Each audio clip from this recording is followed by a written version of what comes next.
I scarfed some food down right before we got on here. So We recorded with someone. I sat there and ate popcorn the whole time. I ate a bag of popcorn. Hey, it's your show. You can do whatever the hell you want. Right? I like cooking this in the oven, and I kept reading the directions, and I'm like, I don't think I could put this in the microwave to cut back the time because it's got like crunchies on the top, and they get amazing. Oh, yeah. And I'm like, I have to do it, even though it takes 50 minutes. I'm like, I have to. All right, ready? Yeah, hold on. Yep. Yeah, I'm ready. All right. What are you eating, if you don't mind me asking? So it's like scalloped potatoes, but it's like chunks of potatoes instead, and then it has crunchies on top. That sounds good. Oh my gosh, it's so delicious. I found it one day at the grocery store, and now What? I was gonna say like hyper focused. You want me to leave this in? There's like 80% of the ones that I'm on, I'm eating something. So All right. Well, we'll get into it. We're already on it. So, what is going on, everybody? Welcome to another episode of the Blacklist Podcast. If you're tuning in with us for the very first time today, let me go ahead and introduce ourselves. This lovely lady to my left is the lovely Brianna Elizabeth. My name is Jared Blaine. We are the Blacklist Podcast. And on today's episode, we're thrilled to welcome Nick Thompson, a name many will recognize from season 2 of Netflix Love is Blind, but there's so much more to Nick than meets the eye. Beyond the glitz and glam of television, he's a passionate activist, deep involved in... Oh, I almost fucked that up. You should leave it in. Yes, deeply involved in political campaigns and social justice efforts in his community. Nick brings his commitment to change and insightful perspectives to his own show, Eyes Wide Open with Nick Thompson, engaging in meaningful conversations on vital societal issues. Join us as we explore in depth these discussions and get to know the man behind the screen. Nick, thank you so much for coming on. Thanks for having me on, Jared and Brianna. I appreciate like I it. told you, he does really good. I was getting cross-eyed reading that. No. I actually felt like you were jinxing him when you said that, but I said, if I say something, then I'm just... No, like I actually wasn't gonna even cause being you to jinx. facetious saying that. Like he Yeah. puts time into it and stuff like that. You know, he doesn't just, oh, hey, we have this person on today. Like, you know, You Oh, yeah. perfected it That's over the- time, you know. Oh, totally. I mean, this is only like the it third time does, he's and- messed it up. And I leave it in every time. But I leave it in every time. You should. Yeah, you should. That's better than me. I messed mine up last week, and Yeah. I ended up starting again. Yeah. Well, Nick, you know what? When we were on Ian Bix, Ian was on our podcast, and we recorded in person, and I messed up the intro, so I redid it, did it again. I think there's been only one time we had to re-record the intro 7 times. I don't know why, but it happened. And that one was with when Dan from Hard Knocks was on. Oh. But thank you for coming on, man. I got basically I had Todd from Bunny Hugs on through his mental health podcast, and your name, it came up, and he mentioned he was doing some stuff with you, and we kind of just reached out, and here we are. And this is the second episode of this type of set. So we've done it cramped in a closet, we've done it on the couch. Now we kind of have this coffee table set up. So I clicked on your YouTube the other day, and I saw it looked like you were in what could have easily been a walk-in closet. it during is, the yeah. podcast. this right here is the closet under the stairs. It's the Harry Potter closet. So Nice, we nice. started that way. Like, I mean, this thing is like 3.5 feet wide. Like And we s- would fit next to each other, and we both would wow. be Yeah. touching the wall. And so as over Careful, you get stuck in Right. there. It'd be fine. I can deal with him. But as time is gone on, we're at 44 episodes that we have released, and we have probably 10 in queue. You've wow. noticed, like, over time, the difference of how, and I think that's everybody, the way they evolve and whatnot. And and the goal. You see this blue wall behind me used to be gray. It was Yeah. like the most drab show look in the world. Yeah. So I get it. You got to evolve. Right. So you got to, and that's the way I look at it. Oh, look, see, here we go. This is what I'm talking about. We're laid back. This is why when we're in the closet, they can't bother us. There you go. So, man, you've You've been around, huh?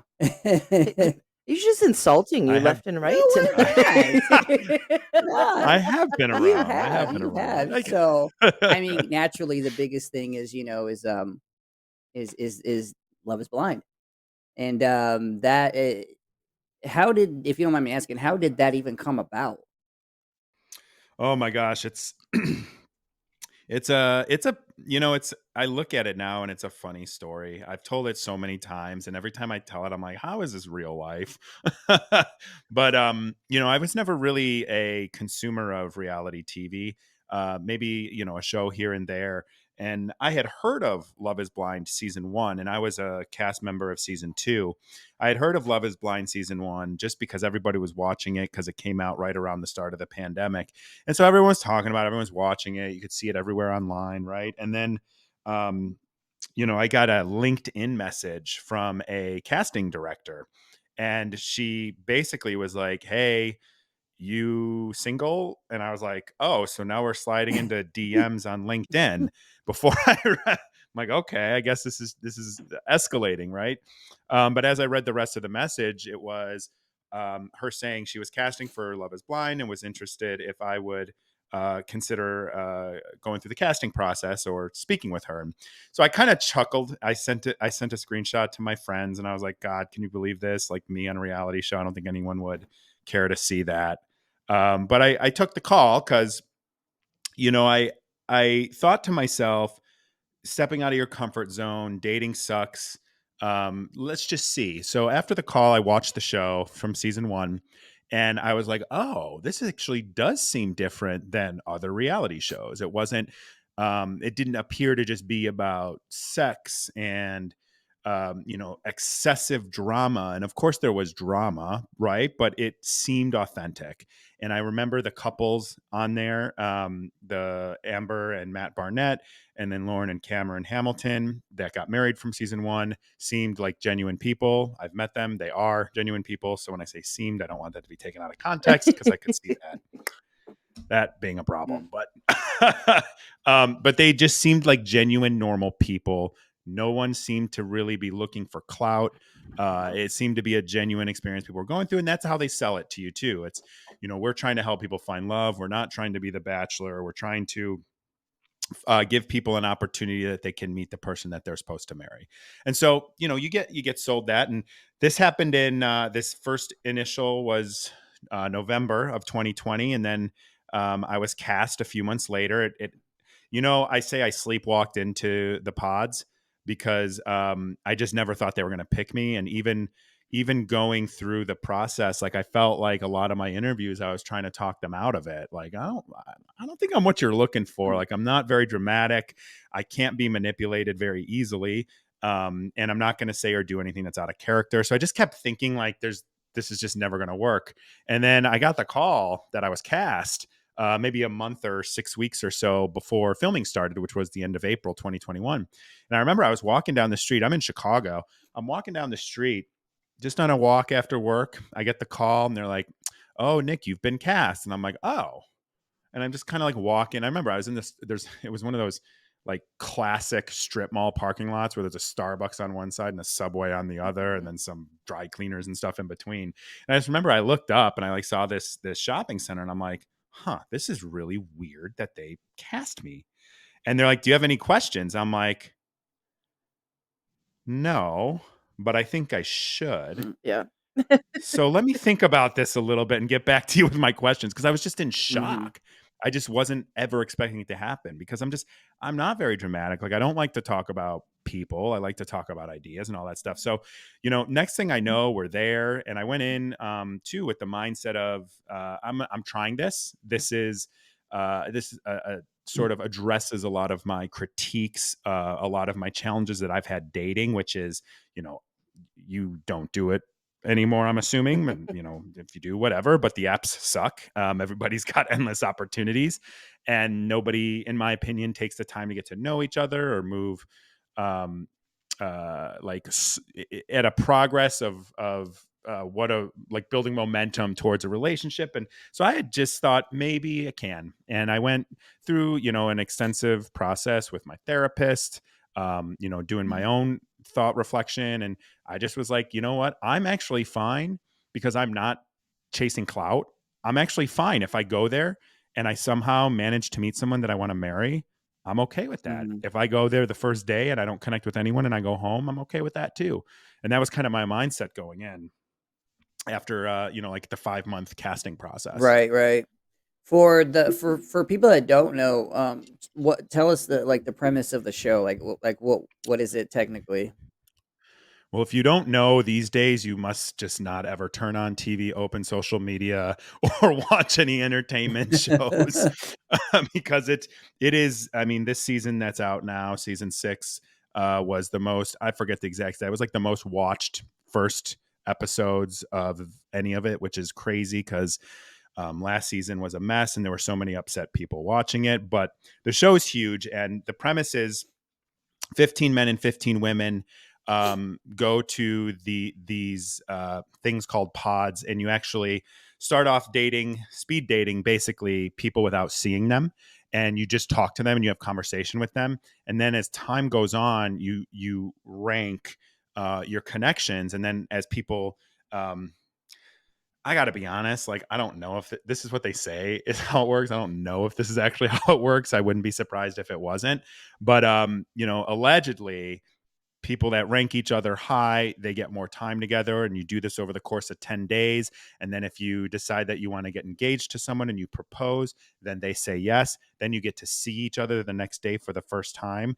And then assuming nothing breaks down there after, getting engaged without seeing someone, then you go on a trip for another week where you sort of take the physical element of the relationship or not for some couples, and then you come home for 4 weeks after that, 3 or 4 weeks after that, and then you do meeting the family, the friends, kind of trying to adjust to a quote normal life unquote, Mm. even though it's not really normal at all. But that's the premise of the show. And then at the end, you go to the altar and you decide if you want to get married or not. And it is a legally binding marriage. You sign a marriage certificate beforehand, and it's a legit thing. So, 7 8. what was your thought process on that whole thing?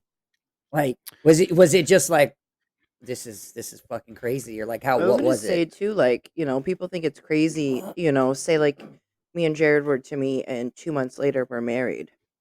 Like, people would think we were crazy, but I would then to applaud you do it because it was 7 weeks for I me. was gonna say, like, to do that, like, publicly on TV and to have, like, restrictions and stuff like that, I couldn't imagine, like, the extra pressure that's added onto you too. Just I agree, and that I describe it as a pressure cooker environment Mhm. because everything in your relationship is happening at warp speed, which is just unnatural, right? It's not.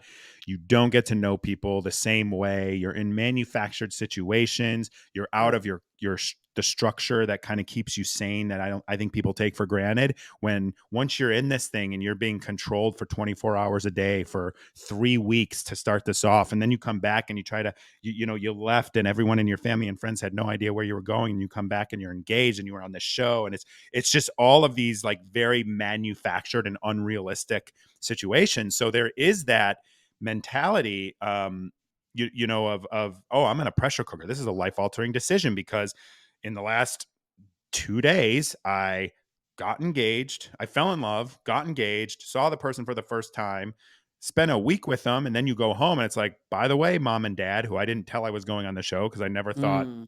first, I would go on the show. Second of all, that I would go through it the way that I did. The only people that knew were my close friends and my sisters. And you just really, you're really in this just crazily unnatural, unreal situation making these decisions. But what's interesting for me, and I think this is for this was a benefit or a good luck thing for me, is that I connected with Danielle, who's my ex-wife now. We connected really quickly, and you could watch the show and it looks like I proposed on day 3. That's not true. We all proposed on the same day. That's the magic of editing. But we connected right away, and after a few days, we were exclusively like, it's you or no one to each other. And so I got lucky in the sense of while everyone else was spending 7 of the 10 days, or 10 of the 10 days figuring out, who do I like? Do I want to get married? Is there anyone here for me? I'm in this love triangle. How do I really feel about this person? What if I don't like? And I'm sitting there after 3 days and I'm like, well, all I have to do now is focus on my relationship. So it was a different experience than I think some of the people would have going through that, where I had an extra 4 or 5 days, which sounds crazy. Like, what the hell's 4 to 5 days? But in this scenario with the compressed timeline, that's a significant Yeah, amount of because time. you're not living, you're not going to work. You don't have, your cell phones. You're not interacting with other people. Like, I'm sure you see, the crew members and stuff like that. But it's like that's It's the only not the person same. that you're interacting with. Yeah. You Yeah, know, and you have that's the nothing else crazy to thing do. to. So I'm sure you're like grasping onto some sort of connection. So it's got to be. Oh, well, that's a really good point, actually. Yeah. I think that does happen too. And I know, like, it was for me, once it was very obviously going to be Danielle, she was just all I thought about. Yeah. Mm. And it was, you know what though? It was nice. It was nice to be able to focus and get to know someone, and not have those distractions. But there's the other things going on that you don't even realize are impacting you from a mental health perspective, from a physical perspective. And that's being in this pressure cooker, um, fishbowl, essentially, where you don't have any of your real life problems anymore. Right. Like, I took 3 weeks of paid vacation from work. I was a marketing executive at a software company. They happened to be Swedish. So this 3 weeks thing, they were just like, yeah, whatever. Like, they don't care over there. They take 3, 4 weeks every year. So it was a unique situation I got to go in. And then, you know, there were many, many things that were very systematically manipulative, and the lack of sleep and stuff like that. So you do get put through the ringer, Mm. from a physical and mental perspective. But I will say that you're in this thing, and when those distractions are gone, you can really focus on connecting with someone in a way that is very hard in real life, Mhm. just because we have constant distractions everywhere. Well, like Kids, phone. work, They took your phone. phone, right? Yeah, they took Right. our What phone. what's There was what's no the access to longest internet. stretch that you didn't have it? 3 weeks. And so like when you go back to your room or however it is, however it's set up at nighttime, you just sit there with Yeah. So, like I'm sure that has to be mentally draining as Yeah, well they got though. some TV. Yeah. well, here. All right. Well, let's go into what actually happens there. This is the stuff that Oh wow. they don't like when I talk about this. But Wow. um, the way that it happened is you arrive. We arrived on a Saturday, and it was Saturday morning. We flew out to LA, where the pods are, where the set is, the men's lounge, the women's lounge, the pods. We spent 2 days isolated in a hotel room, without a hotel key, without internet, without food, and only standard TV. And we couldn't leave our room unless we had a producer's permission to go to the gym for a half hour or go sit outside for a half hour. And those were all being divvied up between the 15 men that were all staying in the hotel. And you couldn't go out or do anything at the same time, because they want to capture all of those first time interactions on camera when you're on set. No food? So we were, uh, this gets me in trouble. Damn. Well, I'm not Nice. trying to get you in I'm gonna say, trouble. like, No, no, I no. was gonna So say, like, you're I thrown into I have to jail. Like, just were word they it right. feeding you at certain times with certain stuff? It And was, yeah, it was like that. They would, um, I don't feel, this is what I have to say. I don't feel I had access to adequate food and water. Um, Nor did I feel like I had any real opportunity to leave my room for 2 days at a 3 days at a time at points in this. When you are filming, you are being picked up from the hotel lobby. You are being bussed to the set, and then you are at the set for 18, 20 hours filming. And then you are sent back on that bus back to your hotel room for a few hours, where your whole circadian rhythm's out of whack. You're mentally drained. You're physically tired, but you're wired at the same time, because you're going through these like extreme Changes. Yeah. situations and relationships. And so those 5-6 hours you would have in your hotel room, I mean, I'd sleep for a few of them, but there's that wind down period. And then I'm not a morning person. So if I have to be somewhere on camera or talking or on a phone call or anything, I need like an hour, hour and a half before that to like get up and get myself motivated to speak. Mhm. so, I'm like that. He can so be it, up and out of the house in 20 minutes. I'm like, I need some time to wake myself up." yeah, I get it. I'm so crabby in the morning. Mhm, It's like, mhm. don't look at me. Don't talk to me. Don't like, So they essentially so. dictated just everything.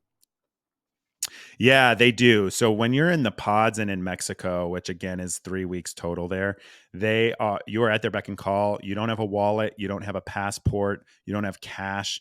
That's my advice to anyone, by the way. If you're going on a Mm, reality show, put some cash in your sock. You're gonna want it if you ever want to escape or if you want to order food mm, or something like that.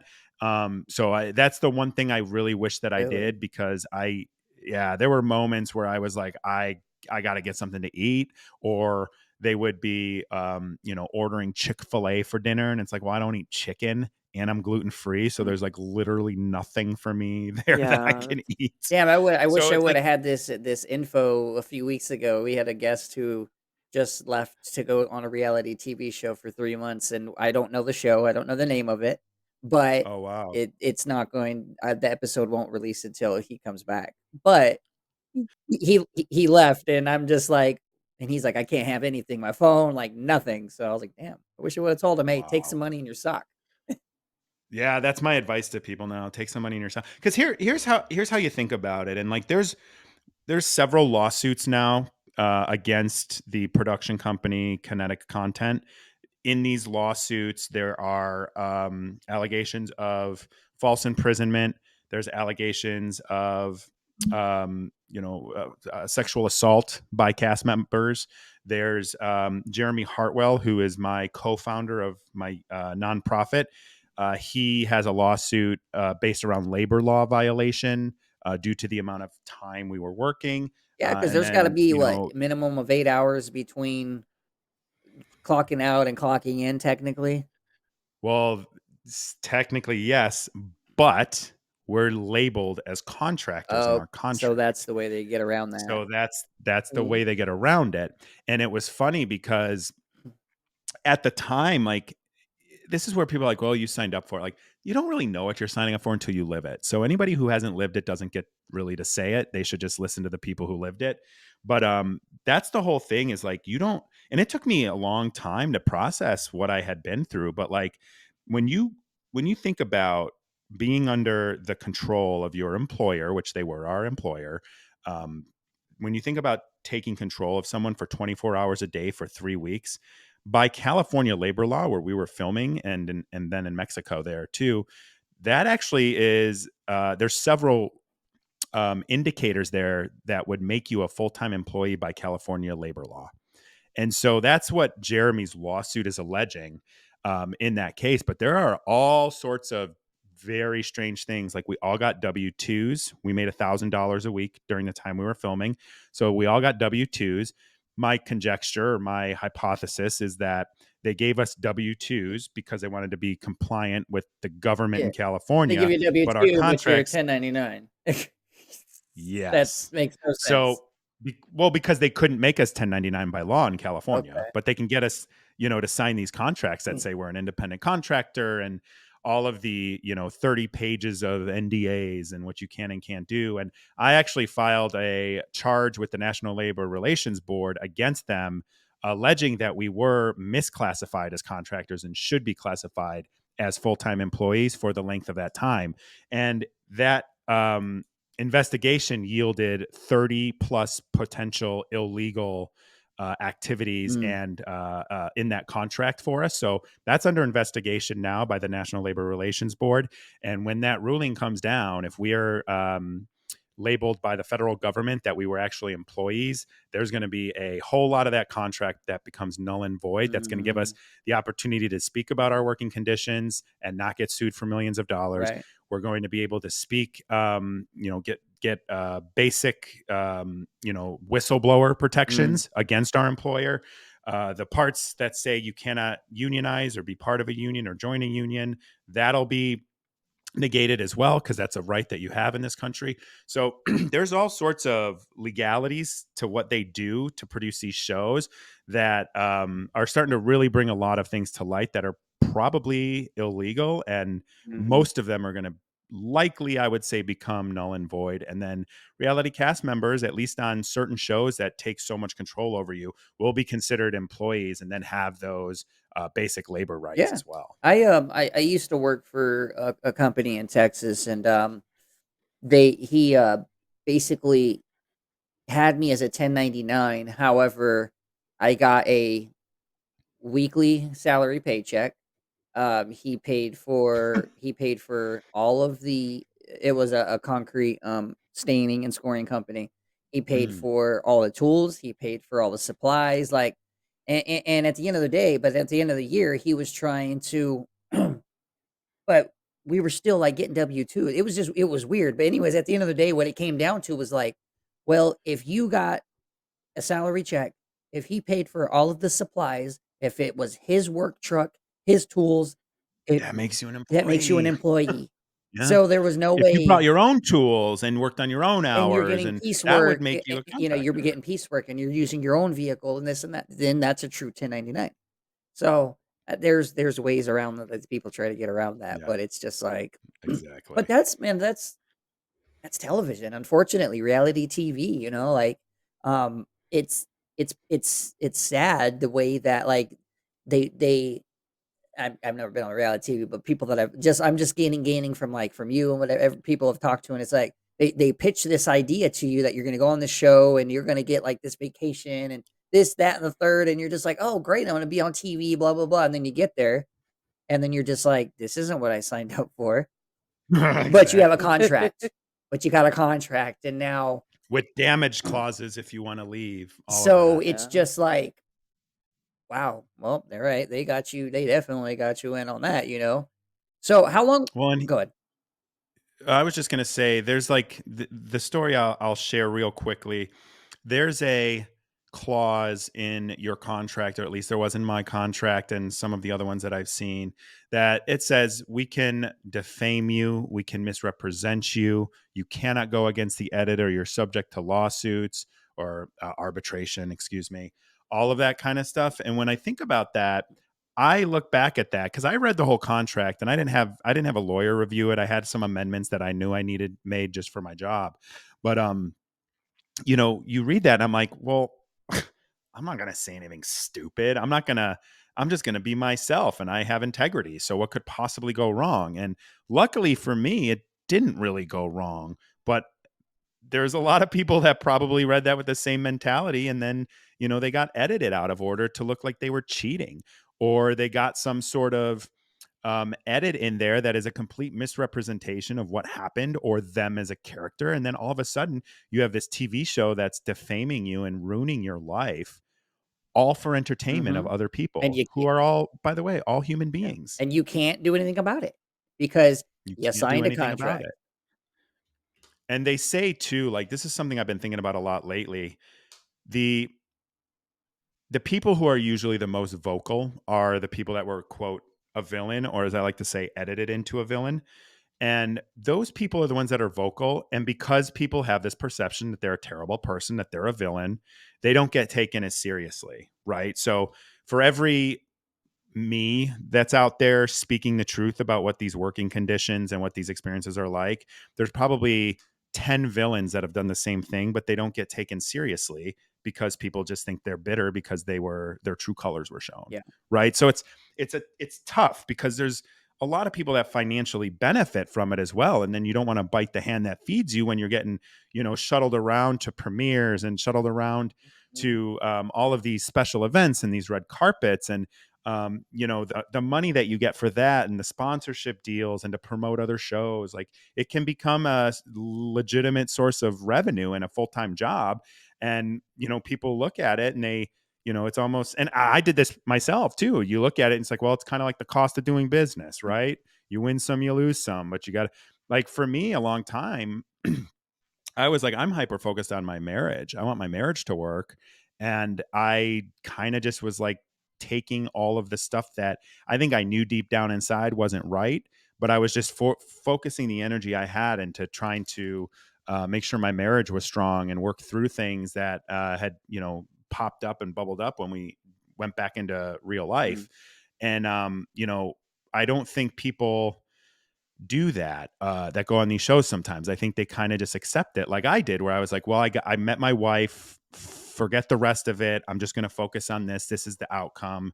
It's mm, a means to an end, and I'll just deal with it. And then when that didn't work out, and that got really bad, and I lost my job, and I was smeared, and there was all sorts of negative headlines, and then divorce in the public eye, mm, all the speculation, all the rumors, waking up several times to, multiple emails from E! News and People and Us Weekly wanting comments on my divorce, wanting to know, so and so said this, what's your response? And I didn't have PR. I did it all myself, and that was one of the hardest, most I, there's no words. Like mm, it's the hardest time of my life. To lose your marriage, lose your job, do it all in the public eye, get accused of things that were not true, um, just dragged across the coals by the public, um, social media, just brutal. And it was like those moments when I was like, well, I've lost everything now mm, because of this. My career was the most important thing to me until I got married, and I lost both of those in the course of 2 months. And it was really at those moments where my never ending quest for rock bottom mm. was achieved. And while all of that was going on, I didn't hear. I don't know if I can swear, Yep, you're but Yeah. good. You're Say good. okay. anything. I didn't hear a fucking thing from Netflix or Kinetic or anything other than, we're not going to sue you for breaking your contract. What contract? Well, we were supposed to stay married for longer than we did by contract. So Really? there was never a, hey, we're sending you our blessings. Let us know if we can do anything. Nothing, not a text, not an email. And I was like, well, they made all their money off of me and my relationship and the drama that followed that kept it relevant for longer than it really probably would have been before the new season. And I was like, this is awful. Like they didn't invest in my relationship the way that I felt like they should. They didn't care about me. And again, I was naive. They're a corporation. Corporations don't care about you. No matter how many times they tell you you're a family. I got told I was part of the Netflix family now. That family is gone. And I would just say, like, it was those moments when I realized, like, this isn't right. Like, I didn't do anything wrong. I was myself.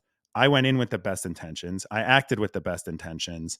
And my whole life is ruined. That was kind of like the moment where I was like, this is not Right. right. And I finally reflected back Mm, from the very first moment we arrived there, or actually, really, from the first message that I got that I told you about earlier. Like, and then it was just, this is not right. So this isn't right. Like being trapped, being shuttled around everywhere, being recorded for 18, 20 hours a day, being put in these highly stressful and manufactured situations, in these manufactured conversations, in these, it was just like, this is like not okay. right. It's not okay. And then it took me a while to kind of get to the point where I wanted to say something and do something. And, I was scared of the contracts too. Mm. And it was, here I am now unemployed. I'm like, Is there get plenty of why did if you interviews. don't mind me asking, like, why do you feel that all that happened, all that slander and all that shit, and losing your job and all that? Like, was it just because it was a PR thing or what? So it was, so the relationship and the divorce were obviously very public. TMZ leaked the divorce by finding the public records before I even told my family, because it all happened very quickly. Um, it was that, and then how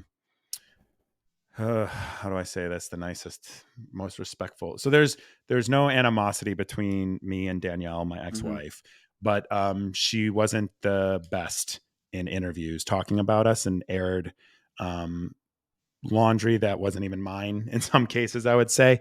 And it was very hard because obviously, that kind of stuff grabs Yeah. headlines. I was very hesitant to react because I used to be very reactive and very cruel Mm. and very um um I mean, like, I can, if I know you, I can cut you with my words very This quickly. one here. High I five love you. for I mean, it's just and, like, sometimes we don't even do it in a mean way, but it's like, "You know what? You're gonna cut me? Okay. Like, I'm gonna cut you yeah. deeper. You wanna hurt my feelings? I'm gonna make It's you cry." yeah, You yeah. know? It's like, you wanna hurt my feelings, I'm gonna destroy you. Yeah. Yeah. Like, So that's you I were I I don't used have to feelings, I let's used get to this right, feel so it. like you were trying to to not be reactive like that. Yeah, because I've been through a lot of I can't believe you therapy. just I had pointed at me when really he said that I too. was You're being joking. so rude I love tonight, you. and I took care of you when you were hurt. Oh, Imma jeez. take those patches. You ain't get no icy hot patches tomorrow, you're gonna suffer. She knows I'm not she knows I don't do it maliciously. it just happens Yeah. sometimes. I got to make a recommendation to you though for your back. Yeah. So I don't think we were on air when No. you said that. No. So you need to get one of these. So I actually, like, 3 months before Love Is Blind started filming, I slipped on some ice, and I herniated a disc to the point where I couldn't Ooh, walk. The next day congratulations. when I woke up, I couldn't get out of bed. Thank you.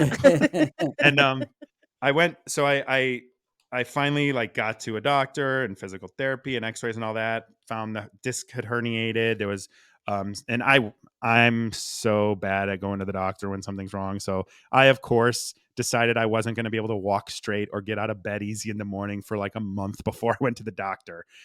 So there was like some inflammation stuff. So they were using these TENS massagers Okay. at the physical I therapy and have one chiropractor. They were upstairs. in the same place. Do you? You do? Yeah. Those are Game those little changer. sticky Put things, right? That Yeah, zap and they, you? like, vibrate. Yeah.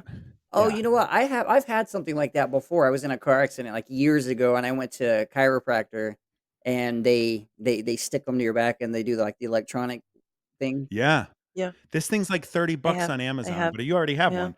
Use Oh, Where that. it is, That's I gonna don't be know though. better than the I icy. know it's upstairs somewhere. interesting. Yep. Highly recommend. I still use it. I actually meant to put it on before we started Yeah. recording here, but I was working on This something isn't else, a and I was like, "Oh my god, paid this." partnership, by the way. No, no. Not a sponsorship. Made We it. don't see money from it.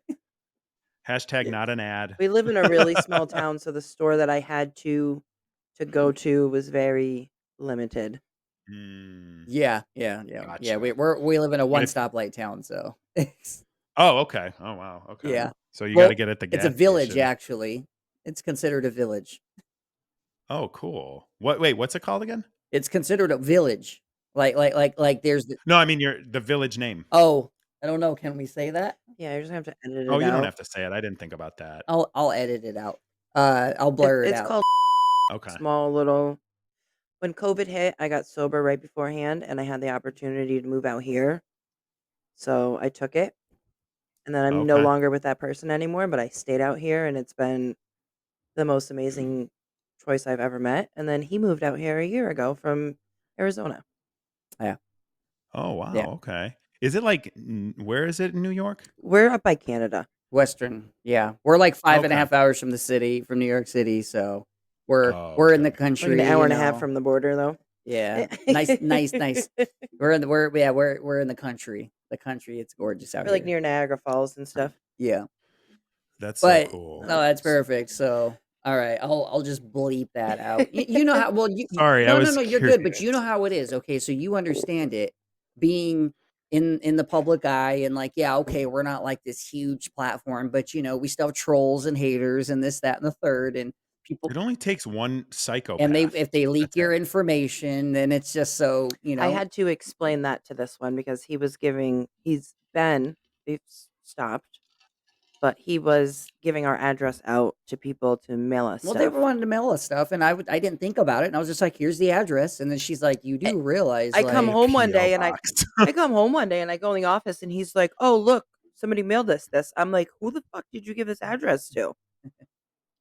Like, because I had a platform. I was on a platform with somebody else, and I met him through the podcast. And Oh, even I knew then, like, no, you don't. You don't do that. So it's something I yeah. had to Yeah, because explain not to him. everybody that you get along with now has the best intentions down the Mhm. line, so. No, there's a reason stalkers sometimes look like someone you'd be best friends And Yeah. with or be very close the with. only people that can hurt you are your friends. Your enemies don't hurt you. Right, right. That's a good lesson for anybody in the public eye. Yep. Mm. And they That's do Your that. friends are the only ones that can hurt you. Yeah, yeah.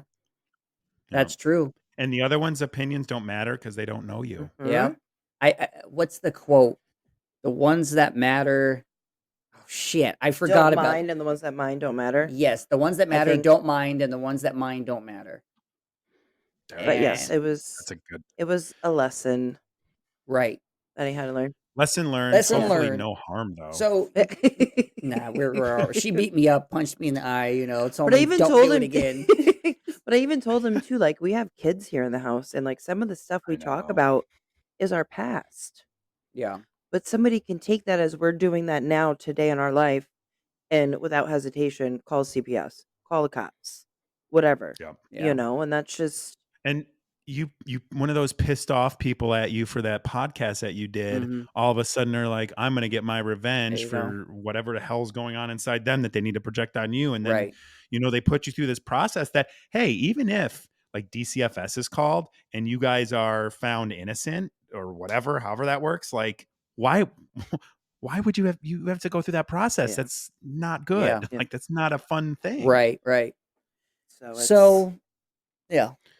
All right. So, Sorry. no, I you're can good. just we do Hey, that. we both listen, just derailed for all of us. It just derailed for a little while. it's okay. So, um, before I go into this next segment, correct me if I'm wrong. So so obviously Danielle, you guys are amicable, right? Or like you're friends. Yes. Would you say friends or okay? Amicable. Well, because We're I okay. saw something, and again, and correct me if I'm wrong. I saw something where you guys were married, and then you got divorced, and then it said something about you guys got back together again. Was that accurate? There was a lot of rumors Because that's about something I saw, and that. I was like, they were like, Well, when "You're you asked if they were friends, I was gonna say, "Are there benefits there?" Because no." that would have covered it.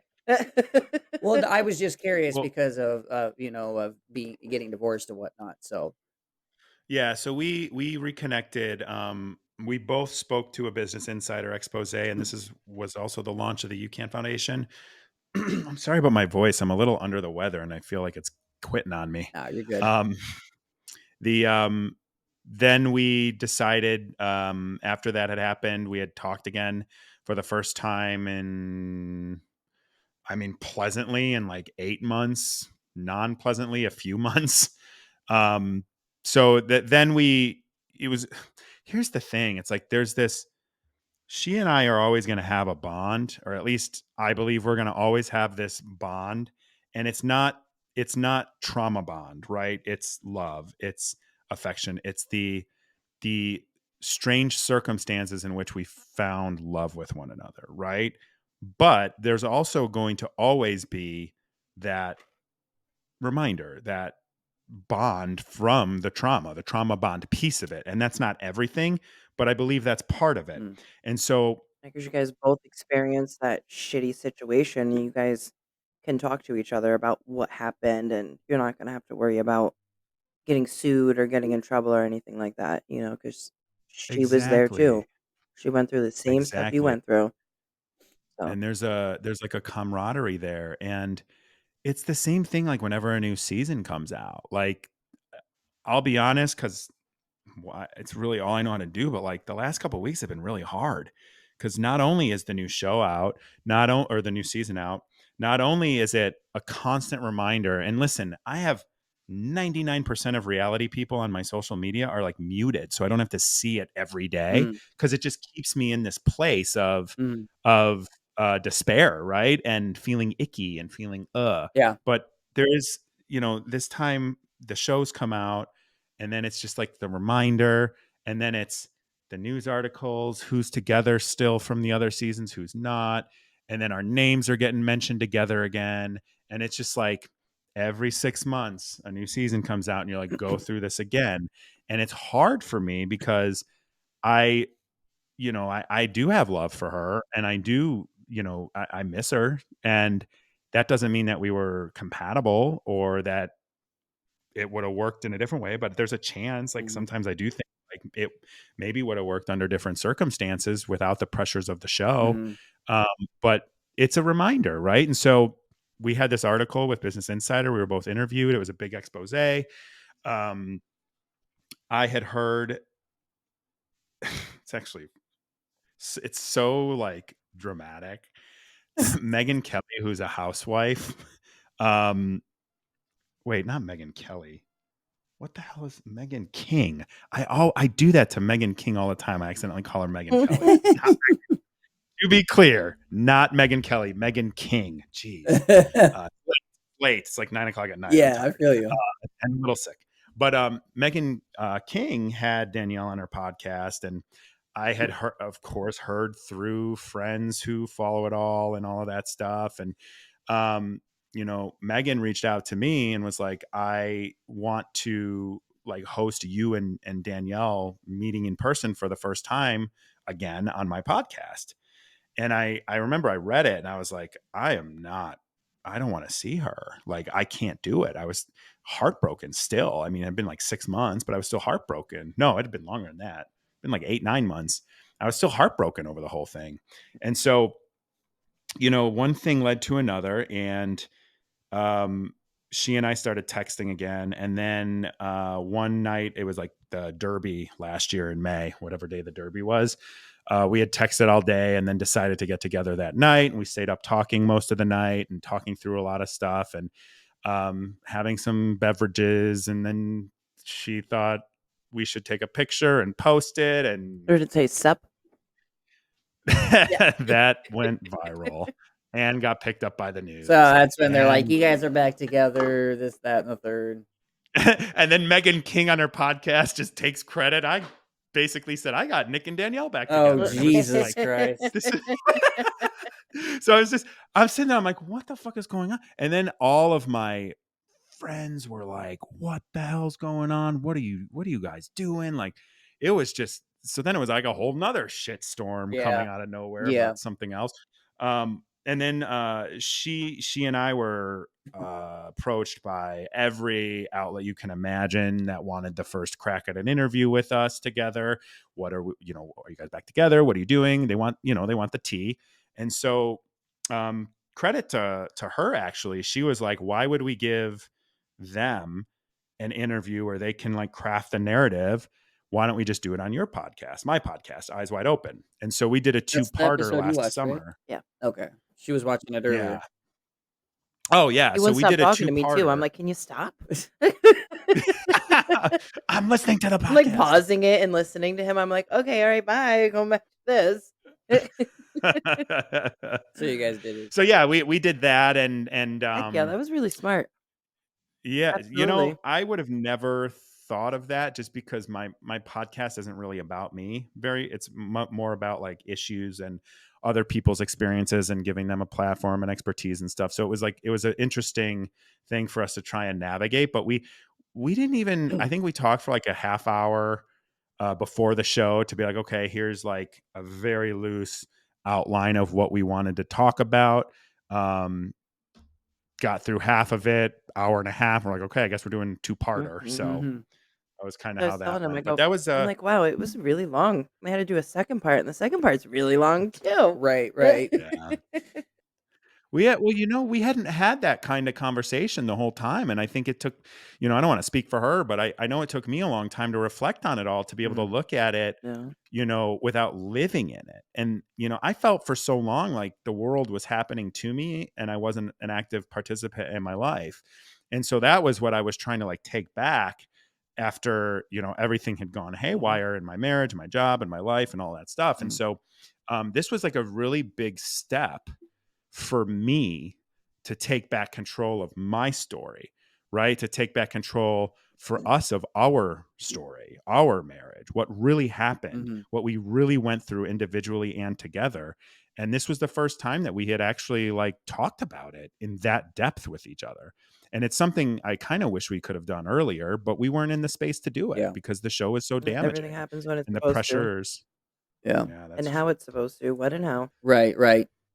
Well, let's move on past Love Is Blind. I didn't realize we were gonna spend I was this gonna much say too, time. like, you just Sorry. No, you're good. You're good. Because I just want to hit some other things you before just we wrap up. Yeah. you just brought up, recording with her on on your show, Eyes Wide Open, or your podcast show, whatever you wanna call it. Um, what got you I mean, I've been spending the day watching your interviews and stuff like that, so I know the Well, answer. thank you. But what, you know, got you on the track to doing that?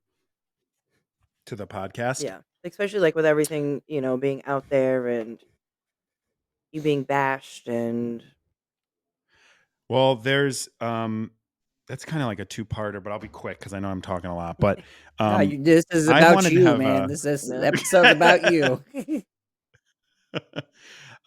so what I had wanted to do for about 10 years was have a podcast. I was a big I like music, right? I don't want this to be wrong, but like I like learning Mhm. and I found podcasts a long time ago.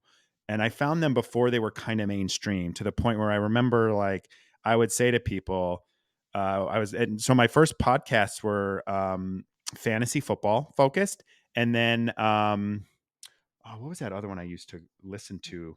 This is back before people knew what they were. So I would be like, oh, I think so and so is going to have a really good season in fantasy, and here's why. And people would be like, what? Who's that? And I would be like, oh, I heard it on Fantasy Football Today podcast. Mhm. What's that? Like those would be the conversations I would have when I started listening to podcasts. And I thought to myself, and I actually I studied journalism in high school and college. I was editor in chief of my newspaper. I had this time where I really wanted to work in the media, and I didn't because I felt like it was too controlled. And I had a very good faculty advisor who was a good mentor on that too. And I remember thinking, I'm like, well, podcasts are interesting because they're long form. They're not edited. They're not timed. I mean, they are, but not Mhm. like you got 3 minutes on this segment on ESPN or 3 minutes on Yeah. this segment on CNN. And I was like, I bet that there's going to be like podcasts for everything. Yeah. Like you'll be, and it kind of went that way, like how I built this or there's a good history one I used to listen to, and I can't remember the name of it. I haven't listened to it in a long time. So there were things like that. And so I wanted to start a fantasy football podcast, but I didn't want to do it from like the expert analyst. I am a NFL analyst turned, fantasy football, like a Matthew Berry. I don't know if you guys watch football or anything, but like Matthew Berry or any of those folks. So it's like, what if it was just from like a layman's guy who's watching football, Yeah. and this is what I'm seeing as a non-expert. And so I had like tried to get my friend to do it with me, and he didn't want to do it. And so I had always had this idea to have the podcast. And I kind of wanted to get back as they blew up really in the 2010s. I was like, oh, I'm really into news and politics and activism. And I'm like, maybe I could do a podcast on the news or on politics. Those are things that really interest me. And I just never like kicked myself in the butt to do it. And it was always just this idea. And so when this happened, the whole show thing, I was like, well, now is as good a time as any to Mhm. start a podcast, right? I have sort of a built-in audience that can kickstart it. And I know, I'm very aware I was going to shed a lot of my audience um, once the shine wears off of being someone they watch on TV every week, Mhm. right? So I knew that was coming, and I kind of didn't care about that, and I didn't care about like maximizing as much money as I could. I just wanted to be myself and do things that were important to me. And one of the things that's important to me is having open conversations. And that's about mental health. It's about news and politics. It's about holistic health. It's about all of these things that like are stigmatized or we're not allowed to talk about, or there's guidelines and guardrails about what you can and can't say. Mhm. And those are the things I wanted to talk about. I wanted to talk like I talk in my real life. Sometimes my friends and family like it. Sometimes they are sick of hearing me talk about these things. But I was like, I want to have these open and honest conversations about Mhm. stuff. And I want to have people who have incredible experience or incredible expertise. And I believe everybody's an expert in their own experience. So that means we're all experts in something. So why not just have the conversations that I like to have in real life and have them with new people and some people I know on a podcast? And so I had started the podcast kind of with that as the ethos. Everybody has a story to tell, and we're going to tell it on this podcast. It evolved a little bit over time. It used to be called Conversations with Nick Thompson. In my journey from rock bottom at the end of 2022 that I mentioned earlier into relaunching the podcast as Eyes Wide Open last spring, that was kind of my realization was like, I tried going through life blind, right? Mm. With the show, Yeah. that didn't work out. Mhm. But if you approach life with your eyes wide open and you understand everything that you possibly can, and you listen and you learn and you speak your truths, Mm. you have meaningful conversations with people, you can go through life with your eyes wide open. And that's going to let you be your authentic self and Mm. make decisions that are best suited for you. And so that kind of became like the new evolved ethos. And that's what you see now when you Yeah. go to my channel. And I have guests of, similar to what you said earlier, Jared, all walks of life. Yeah. They're experts. They're Low grade have celebrities, is come. that what you said? So I don't even, you know what? It's so funny because I've had maybe a couple celebrities on, Yeah. but that's not, you know, it's not. It's what I say. No, probably not to many, but it's not something that I'm focused on Right. because I It's It not doesn't. I celebrity think driven. right. No, it's story driven. Like, what's Mhm. your story? Yep. And Why are you the way you it's the are, and same how can here. we relate to you? Everybody's Yeah, got I a know. story, whether you got 1,000,000 followers or you got 1 follower, and And it Exactly. everybody's story is just as impactful as the next person's. So, what were you gonna say? I was gonna Couldn't agree say, more. like, not everybody relates to everybody, so Exactly. you as many stories as you can share from as many walks of Yeah. life, some people had privileged lives, some people didn't, some people, everybody's had a different upbringing, so everybody has a Right. different experience with stuff, so the Yeah. more you can get out there, the Yeah. more relatable somebody can find, Yeah, that's why we a have story and just Joe it'll help. Schmo from down the street, coming on and sharing his story. And then we got, someone like yourself from, reality TV. And then we have someone like Larry Bagby from, a lot of major motion pictures and We're whatnot. still Did you ever get back to Danny Trejo's people?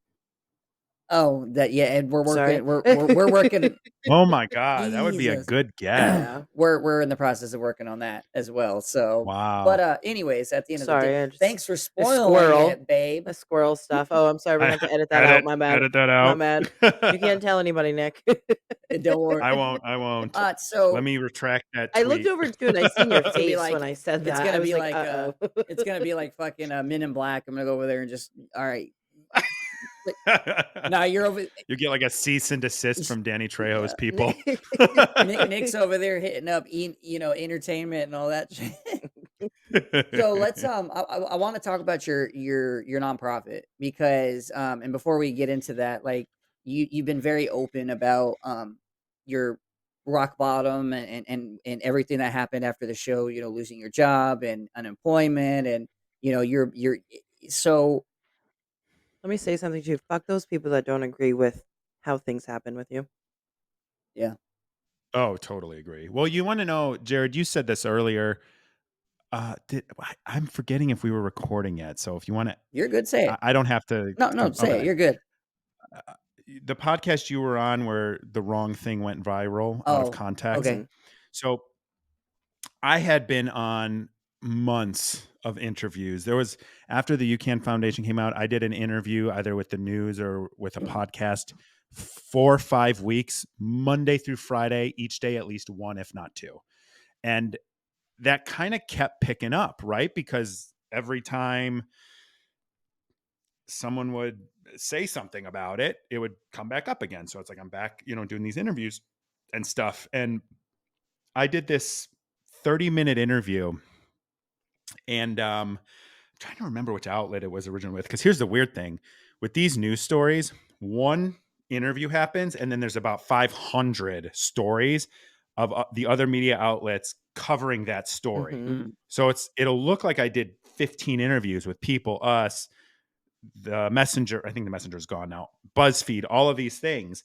And it's all actually articles based off of one article. Okay. So it's just at that point, it's like 5 places removed from the original source. Right. But the interview I did was about 30 minutes with this initial interview. And it was all about unionizing workers in reality TV casts. It was all about exploitation and ending that. It was all about making sure that we get classified as employees, all of the like labor intensive stuff, which if you read the article, that's all in there. But I said tongue in cheek in the last minute of that 30-minute interview, and I was talking about residuals and how there's no residuals, and this show is making millions, if not billions, and there's season after season, all coming off of the backs of us earlier seasons, making hand over fist cash for Kinetic, hand over fist cash for Mhm. Netflix, most watched reality show in the world, and I'm going to lose my house. That was what I said, or I'm going to be homeless, something to that extent. Mm. And when I look back and I'm like, I went on this show, and I don't blame the show, which is funny because everyone thinks I blame the show. Everybody's saying The that. headlines say that. There's a video that I got sent by several people actually, but one of them was my friend, and it was someone that had edited all of the headlines and like the people that didn't read the story or listen to what I actually said, commenting on it and saying, "Oh, well, you can't blame the show." And it's literally intercut with me in an interview saying, "I never said I blame the show. I don't blame the show. I blame the entire situation for creating an environment that has me in this situation." So it wasn't just Netflix. It was Netflix. It was being in the public eye. It was me and like Yeah. things that I said, things that I didn't do, and my relationship and things that she did and didn't do. And so it's like it's this giant Snowball. piece of yeah, it's this whole world of things that are causing it. Yeah. But the headline to this story that was about ending exploitation and unionizing reality cast and getting residuals so that, hey, I lose my job partially because of, negative headlines about me, that, hey, maybe I don't go homeless. I don't know. I can go watch myself on global Netflix right now, like right now, anytime. And there's no money coming from that. And they're making how much? You know what I Oh, mean? yeah. Just so that was totally taken out of context. Right. And that was when I was like, that was actually when I went in so I'm like pretty much like fuck the media when it comes to the news. Like Mm. I start at the position of they're lying to me and now I've got to go figure out what the truth is. Yeah. And so I'm like, wow, I got to treat entertainment media that way now too. Mhm. So it was very clear then that was a um sensationalized headline. They tried to smear me as this like bitter person who like I'm not. If anyone who knows me, I don't think anyone would ever describe me as bitter Mm. or upset or whatever, or I forget what other people have said, but it's just one of those things where it's like the headlines are sensationalized, they're clickbait, and it's just kind of crazy that people comment on that, take everything that they see at face value, and I guess it's a personality trait of mine to look deeper, but Right. it's crazy. That was a very eye-opening, no pun intended, Yeah. moment for me to realize that and then realizing that they have at these production companies commentators and quote reporters that are under their access. So there's access journalism, right, where you're not going to get these exclusive interviews with the Love is Blind cast or the Bachelor cast or whatever unless if you report specific things. So that goes on, access journalism, access to the people they want, so they won't actually cover the truth of stuff. And then there's the other piece of it where there's actually paid actors out there who have, 50, 60, 70, 80,000 followers or a big YouTube channel. And they're actually on the payroll of these production companies and these distributors to drum up the drama. They leak stories to them. They Yeah. post those stories. So then there's like the whole agenda and narrative coming from these production companies is then filtrated into the media through their paid commentators and reporters that they leak information to and craft a whole narrative around it. And it's like so obvious to see when that happens. And at least it's obvious to me to see when that happens, but that's partially because I study journalism. I get Mm. how the media works, but it's just crazy because like you're not accurately being represented again this Right. time through the media coverage of you. And it's like that Gandhi saying, which I guess Gandhi didn't say it anymore, but it's with the UCAN Foundation, which I know I've rambled again and not even gotten much to that. But to sum it up, the UCAN Foundation is the Unscripted Cast Advocacy Network. It's a nonprofit dedicating to supporting reality cast members with mental health services and legal services while advocating for change in the industry. So we do a lot of advocacy work. That's my main point, is outreach to cast members, organizing piece of it, working with our allies at the Teamsters, working with our allies at SAG-AFTRA. Obviously, like, we're not working with the NLRB because they're a government entity, and not a part of it, but like getting those processes in place for us so that we can help other people take advantage of these services and resources. So Mm. it's that's been a huge success for us. We've helped over I shouldn't say helped. We've engaged with over 100 cast members at this point, from various shows, every kind of show you can imagine: cooking shows, dating shows, competition shows. They're all bad. They're all, for the most part, very exploitative, and they have ruined a lot of people's lives. And so Yeah. that's why that exists, because we're going to change this industry, and we're going to do it by bringing all of these cast members together across whatever kind of show you can imagine.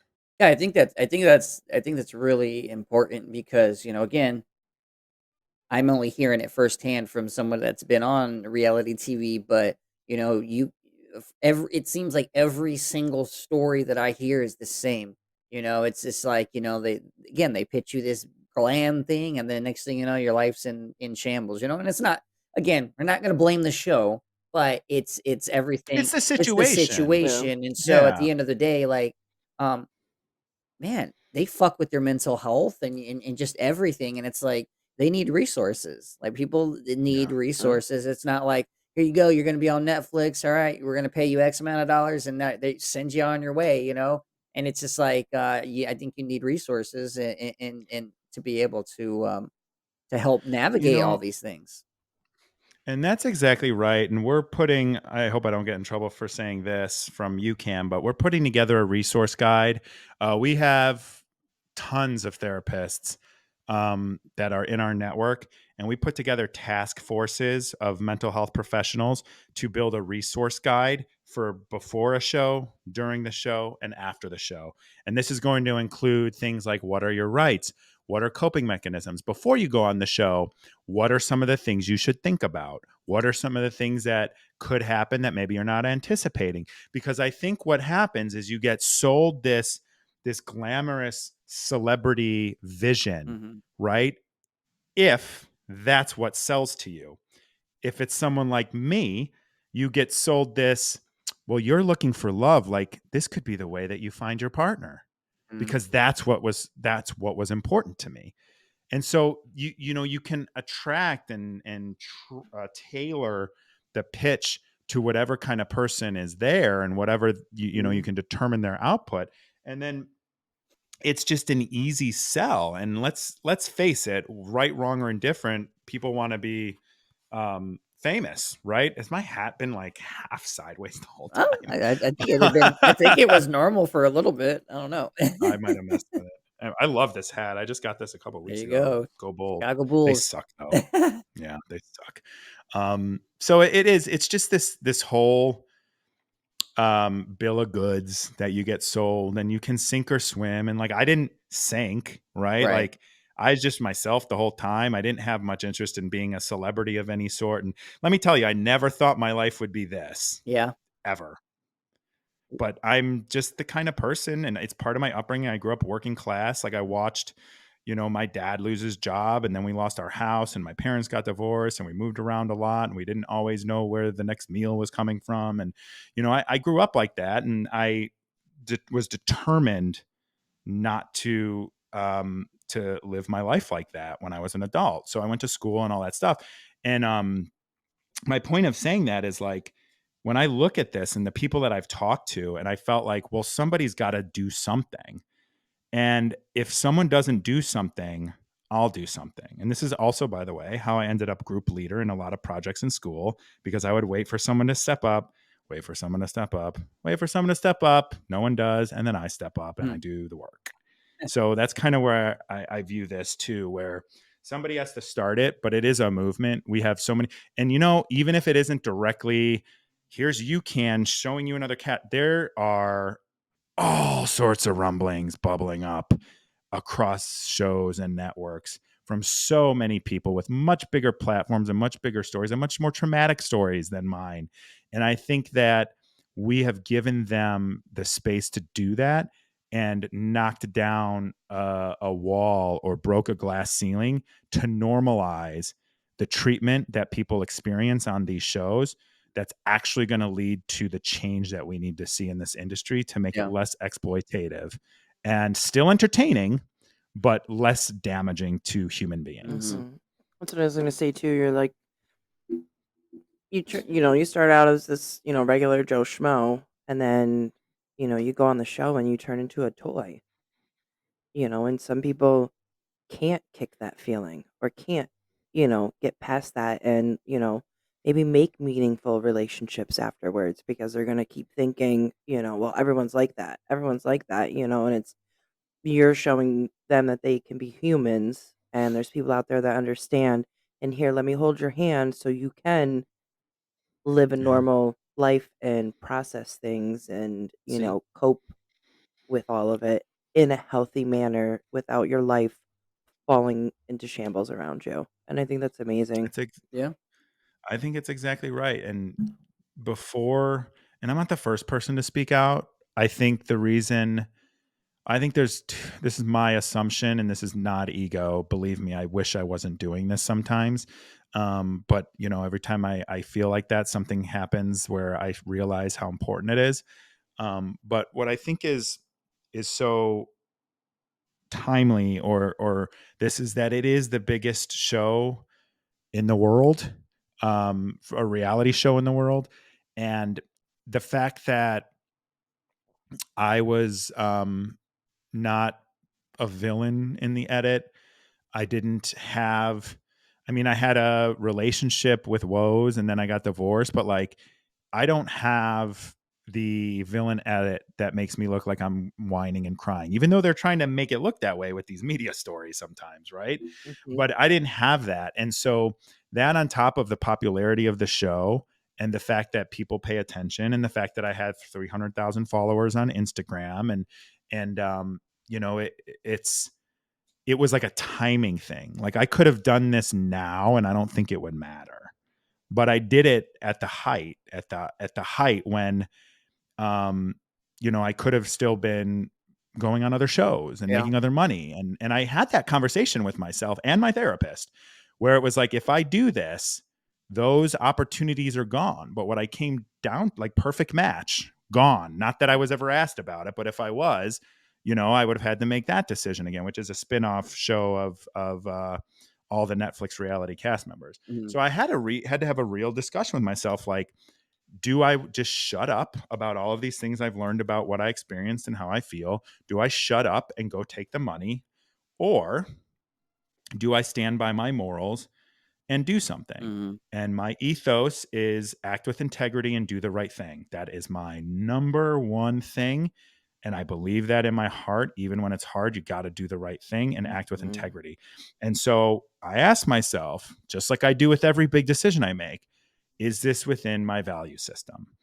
And what is within my value system is speaking out when something isn't right. What's not in my value system is shutting up to make money. Mm. So that's how I ended up here doing this. It was a lot of timing. It was doing it at a point where I could have still made money. I could have got more fame. I could have gone on other shows. And I could have even gone in different directions with my podcast and just, gossiped about reality TV shows or Yeah. commented on Love is Blind all the Hey, people time. would have ate that Or, shit up too. oh, they do. There's like the people that do that have far bigger, more successful podcasts than I do. Yeah. But I look at, my podcast and I'm like, this is for me and this is Right. to help people. This isn't for fame and clout. Exactly. Yep. What it I just want to ask this because this is I don't know why the fuck I'm thinking this, but how was it? Those are How was it working? What? Okay, I've never really watched an episode of Love Is Blind. I will tell you that. Like, I never really like watched a full thing, paid attention to anything, none of that. So you can count me as one of those people that don't know what the hell is going on. I didn't even know there's fucking. I didn't even know there was 6 seasons of it. Okay, I didn't even know it just started again. So, um, is has Nick Lachey? Has he hosted since the beginning? yeah. So how was working with him? Just curiosity. No, that's so Well, were you working with him or for him? Well, with him. he was Okay. the He's host. the Well, I host. know, but I'm Yeah, just him and saying, like, he's, you never know what kind of yeah, him and position his he's wife put in. Vanessa. They're the host. Now here's the so we were in the heart of COVID, so there were a lot more regulations and stuff like that, and restrictions. So we didn't get to hang out with the Lachey's, I guess, as much as like season one did and maybe seasons now do. Okay. I don't have anything bad to say about the Lachey's. They were so down to earth, both Nick and Vanessa. I've told this story before, and I think it's worth telling because um, well, there's two. One, Nick Lachey at the tux fitting that we filmed, nicest guy ever. Like I had leaned up against a brick wall and I had some dust on my thing, and he's like brushing it off. He's like, "Oh, you want to look your best," and like that's the kind of people that they are. When we filmed the reunion, I told him in the back after we were done filming, I said, "Oh, I promised my sister that I would tell you." She was your biggest fan, 98 Degrees. There were posters everywhere. She absolutely loved you, and she wanted me to tell you that. And so he was like, "Oh," he's like, "That's so great." He's like, "Give me your phone." So he takes my phone and he starts recording like a video, like a cameo or something Yeah. directly to my sister. He's like, "What's her name?" And all of that stuff. So he just they were very kind. They were generous. Like he didn't have to do. He could have said thank you, appreciate it. I would have thought no different of him Right. whatsoever. But for him to do that, I was kind of like, wow, my sister's never gonna forget that. Mhm. And he didn't have to do that. Mhm. And he didn't do it to look good. He did it because that's just kind of who he is, or at least that's my take on it. Right. And Vanessa equally was very, very kind and sweet. I know, especially to Danielle during some of the stuff that went on there. And so I don't have anything but positive things to say about the Lachey's. They were wonderful in the interactions I had with them. And they're kind of, at least for me, kind of exactly how I would imagine them to be, Okay. like how I would want them to be, Right.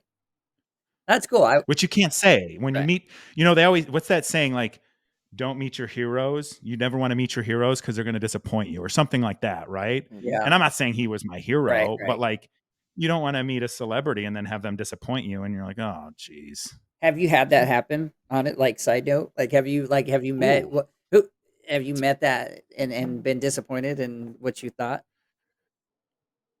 I don't want to call Um, nobody out. no, no, no. That's a good, I have been overwhelmed at times by like the people that had recognized me, Yeah. and I was almost like more positively surprised by people than negatively. Mhm. Like for example, I met Jason and Brittany Aldean at the iHeartRadio red carpet, Oh, that's awesome.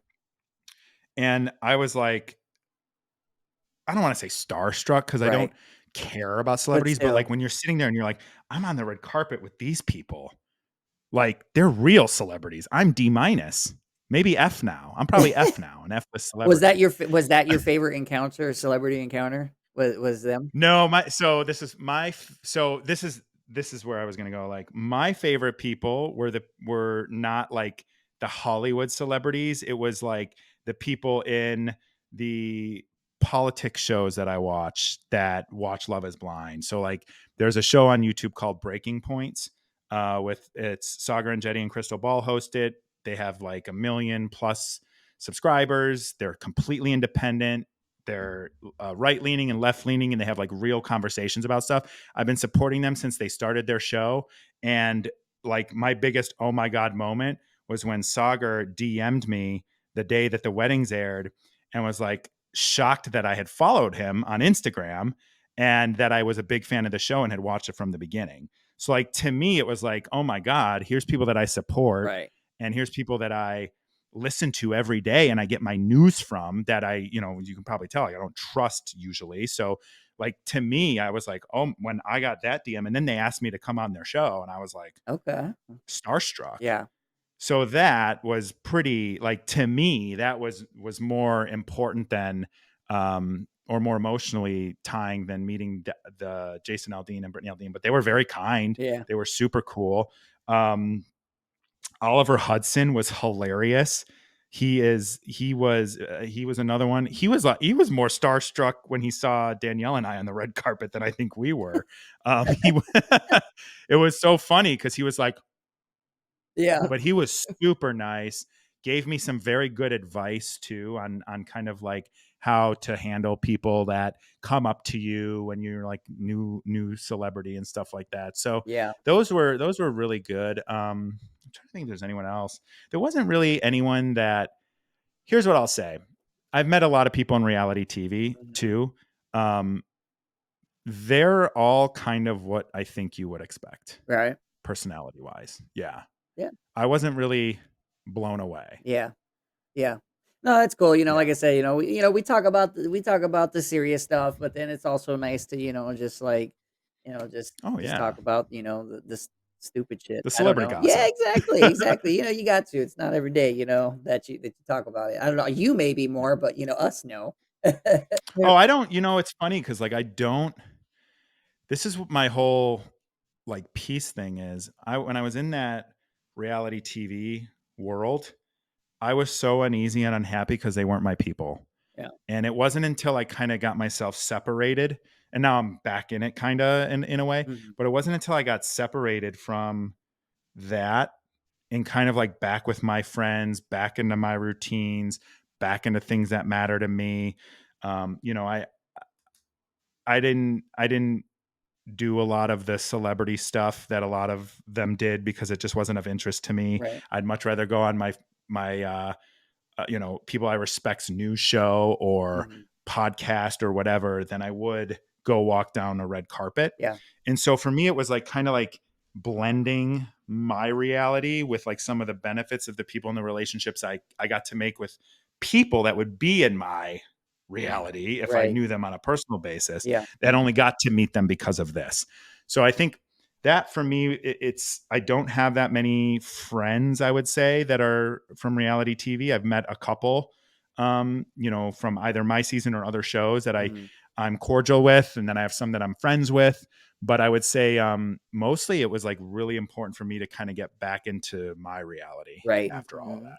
Would you say, and this is the last question I'm gonna ask before we wrap it up, would you ever go on a reality TV show again? I don't think they would have me, but I have this. Oh, Like, I I believe don't think me, it's my I choice. am. Yeah, I am a lightning rod. Like I've heard that cast members are told not to talk to me, not to interact with me. Some will DM me or message me and be like, "Hey, like, thank you for what you're doing. I can't follow you because they pay attention to who we follow, and please Wow. don't follow me." Like, it's scary. It's like the mafia, man. That's pretty It's shitty. I'm sorry, it but that is is. pretty shitty. It is. It We're gonna is. probably end up on the reality TV hit list. Yeah, I know. Yeah, watch your Gotta back. You're in a censor small some of town. this They'll just stuff. you'll just I assume disappear. you're gonna right? We could know, but I mean, people would notice around here because Right. there's not a lot of Because it's people. so small, Yeah, it'd there's be not a like lot of people. So I would assume no. so I Unless it here was the here's right thing. right. Here's what I say about that. What I would like to Mm. do, and people want to say I hate reality TV, or they want to say I want to end reality TV. Like, that is not true. I want ethical reality TV. And people are dramatic, will be dramatic, even without working 18, 20 hours a day, even without being sleep deprived and all of that. You'll still Mhm. get dramatic TV. I would love to be in a spot in the future where you can, or some offshoot of it, Mhm. is working with production Yeah. on these shows. Yeah. And then as a use case, not because I want to be on reality TV, but to go through it Right. again and have that ability to say, this is what's changed and this is what's different and this is what's better, that's very appealing to me. Right. Now, going on it as it is now, And they do would like never have me, so I don't even have to think about it. But it's like I said earlier, like I made that active decision that like that part of my life is going to be closed because I'm meant for something bigger, Hmm. and that's bringing people together to fix reality TV Yeah. industry and make sure that people are treated properly. Yeah. And if we get to that point, sure, I'd be happy to go on another show. Right. What were you gonna say? I was gonna say you can be like, even though you're not the boss, you be like undercover boss. Going in, how are you Oh treating my them? Yeah. god. Booth the phone and hide it and go in the bathroom and record stuff and everything, do the whole thing. Oh my god, that would be No, but great. I think that would be really cool, to have the nonprofit involved in that. So it's like they're getting the right representation and they're making sure that all the laws are followed and just this everything. I think that would be, and who knows, maybe in a few years that's something that's completely doable. Right. And you think about, you get these seal of approvals when you're on a movie production, no animals were harmed in the making of this Mhm. film, like no human beings' lives were ruined while we were making this reality Right. show. No Like, one lost their yeah, no, job. no one was false imprisoned, Yeah. no one was sexually assaulted, Right. Aren't Right. there no some one had shows a that do say, like, this is for entertainment purposes only? Like you're no. saying, I swear I've I'm seen it on something, I somewhere if at you some have point. if you've seen that and you see it, please send it to me because that's what my petition on moveon.org/reality is for, just to put a disclaimer. I don't think that's that much to ask. Yeah. If you're going to edit things out of order, at the very least, frankenbiting, where you put words in people's mouths that they're said in a different scene, different context, different person, and you show the back of their head, and then you use that line of dialogue, and then you're editing and you're getting reactions, and it's like these are all from different scenes. Yeah. Just let people know that this is entertainment. Right. So for that, because we weren't recording right when he talked about that petition. So explain that petition really quick, Yeah, and then let everybody know where they can sign that at, and then Again, you just drop again, the website. but again, just to yeah, clarify what it's actually for. yeah. So moveon.com, or I'm sorry, moveon.org/reality is a request and a petition that we want to hand deliver to Netflix specifically, and then hopefully others as well. And we want to have a disclaimer before every episode of a reality TV show. And it's very simple. This disclaimer just says episodes are for entertainment purposes only, and the content can be edited, manipulated, and presented in any order for storyline purposes. Friendly reminder right on the screen of Yeah. every episode, just to give people that little nudge. Because I don't think people are inherently mean or cruel. I think, people have stuff going on in their own life and they watch TV to escape. And sometimes those things blend over and people get very reactive. Yeah. So I think having that disclaimer before every episode just gives people a gentle nudge reminder, hey, what you're seeing may not be an actual representation of reality, Mhm. so watch for entertainment purposes. Yeah. So there you go. If you guys are So on yeah, board check. with that, we'll drop the link in the comments. Go check it out. Go sign the petition. Where can they find the UCAN Foundation at? Yeah, you can find the UCAN Foundation at UCAN foundation.org. You can find me on Instagram at nthompson513 or just look for Nick Thompson.